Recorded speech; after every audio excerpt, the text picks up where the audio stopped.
Bobbito is. All right, okay. So I know what a Bobbito is, kid, is kind of, because I've heard the names, and it's been said to me, Stretch and Bobbito, okay, I remember that. The context is not really there. I just kind of get that that's a thing that happened in history one time. If you want to elaborate on what it means to be a Bobbito kid, that would be fucking fire. First is the Stretch kid. Okay. I don't But even... Stretch was more the street shit. Bobbito was more the fucking goofy shit.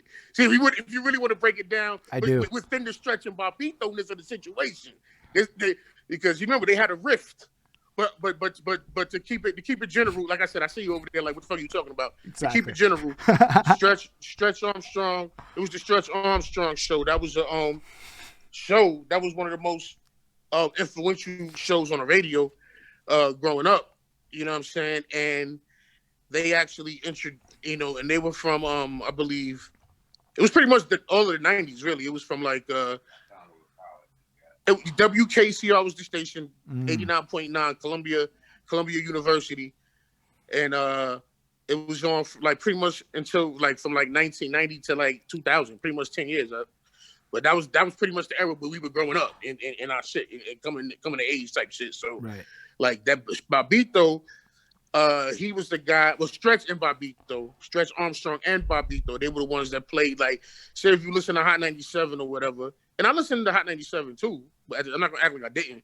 But if you like, Hot 97 played all the commercial stuff as they do today, as they true to that in 2021.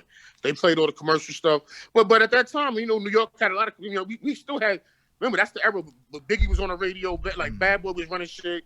You know what I'm saying? Wu-Tang said there was a lot of New York on the radio, but at the same time, but if you wanted that. If you wanted the stuff under the surface, you had to turn on the Stretch Armstrong and Bobbito. And it was on from 1 a.m. to 5 a.m. on Thursday nights. So what we would do was, put the tape on 1 a.m. Like I used to train myself to hear it, yo. Because I had to go to school in the morning. So I would 1 o'clock, I would stay up as long as I could. I would record. And when I hear it click, I would just blindly just turn the tape over and just press record again. You know what I mean? So it's 4 hours of hip hop. And the thing about Stretch and Bobbito, they introduced the world to people such as, Wu-Tang, like all the people that were pivotal in the 90s, like Bobbito introduced the world to them. Stretch and Bobbito introduced the world to them before mostly everybody. Like the first time I heard Nas was on there. You know what I'm saying? The first time we heard Mobb Deep, first time we heard Wu-Tang, and on top of that, they gave fucking kids chances, yo. They gave my nigga P8, my nigga P8 was on there back when motherfuckers were still in school type shit. You know what I'm saying? Playing promos from everybody. So Bobbito, he was like our access. He was our access to everything. So, and he was really really in the street. Like it wasn't like the Funk Master Flexes and shit like that. You know what I'm saying? So Bobbito was like, yo, we gonna be at the New Rican Poets Cafe. I pulled up the New Rican Poets Cafe. You know what I'm saying? That's pretty much how I jump started my shit. You know what I mean? My only goal when I started rhyming was to be on Bobbito. That's a fact. Yeah, I just gotta thank you for that. That is literally the essence of this show. You just dropped knowledge nuggets. So what we learned is a lot of things. First of all, when you added some context, like the first time we heard Nas was on this shit, like that's something I could relate to in a more like humanistic way than just the overall ethereal nature of your experience. That's fucking cool. And also like, we also kind of undersell the value and power of radio today and its significance and how much influence it really fucking has, right? So with that, you're kind of like reminding us because social media didn't exist before. That's how everything got out, And so I think just even reminding us of the significance in the history, and I think it's important for us to know what a Stretch and Bobbito is. I mean, basically what you're describing is these guys effectively broke a lot of people, but the biggest knowledge nugget you brought there is they gave a chance to the kids. And I'm seeing that people who succeed in life are very youth-centric. There's a lot of youth efforts involved in what they do, and those people have a longevity. And so the fact that you dropped that right there, and we're talking about it today, that's huge, man. That's a huge knowledge nugget you just squeezed out of there.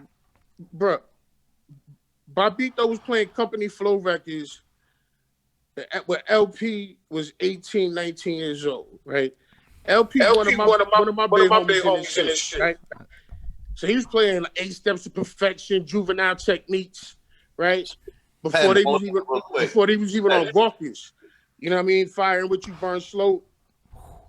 Look at LP now, bro. Run the Jewels is still one of the. He after Run that he formed Def Jux.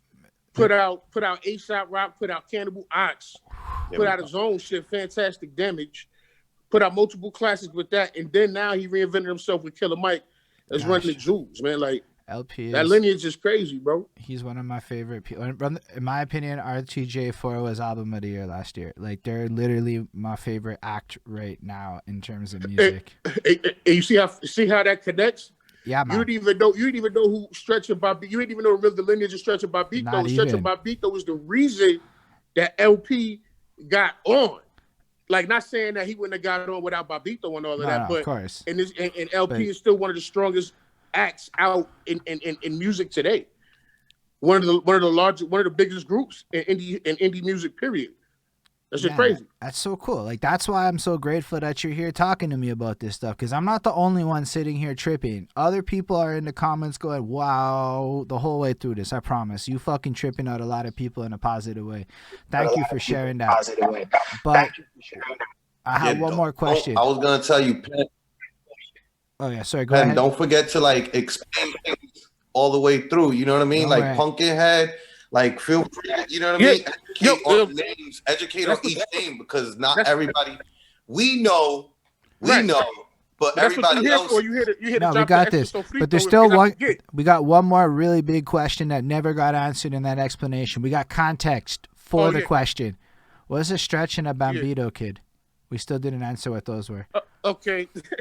Now, what I say by that is that was what raised me into, what molded me into the hip hop that I've grown to, that I've performed, that I've done.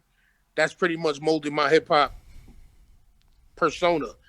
Like, not persona, but I mean that's pretty much like not the nucleus, but a large amount. Like, so that's what molded us. That era.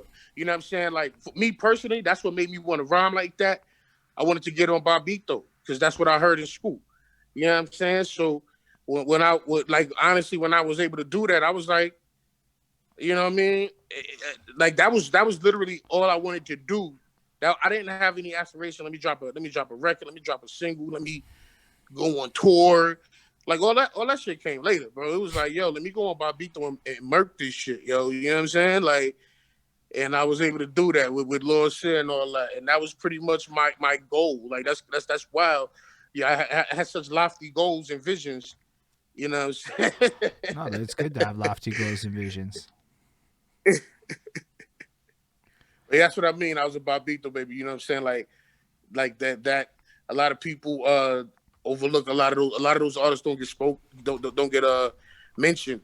You know what I'm saying? Like, all the big ones get mentioned. Like I said, the Nas's and the Jay-Z's and Big L's, they always get mentioned. Wu-Tang and shit. Like, they legends. I mean, no disrespect, but they get mentioned everywhere. So who fucking cares? You know what I'm saying? But yes, like Bob. Nah, that's no disrespect. No, you know it's not. I mean? It's facts. Like, yeah, them niggas get mentioned everywhere. Like, all right, whatever. Like, let's move on, bro.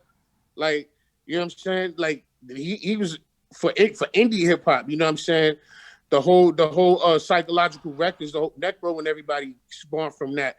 You know what I'm saying? Nonfiction spawned from that. You know what I mean? Like I said, natural elements. The producer Charlemagne came from that. You know what I'm saying? Like, Curious. MF Doom came from that. MF Doom came from Bobbito, bro. That's crazy. Yo, clarify the Charlemagne name, because you can't say Charlemagne. Everybody in the world's gonna think you talking about Charlemagne the God. So I want to just co-sign what Flacco said. The producer, yeah, not Charlemagne the God. Even when you said that, I still thought Charlemagne the God. Even though you said the producer, I didn't even know there was another Charlemagne. There was there's a producer who's been around for years and years, way before Charlemagne the God.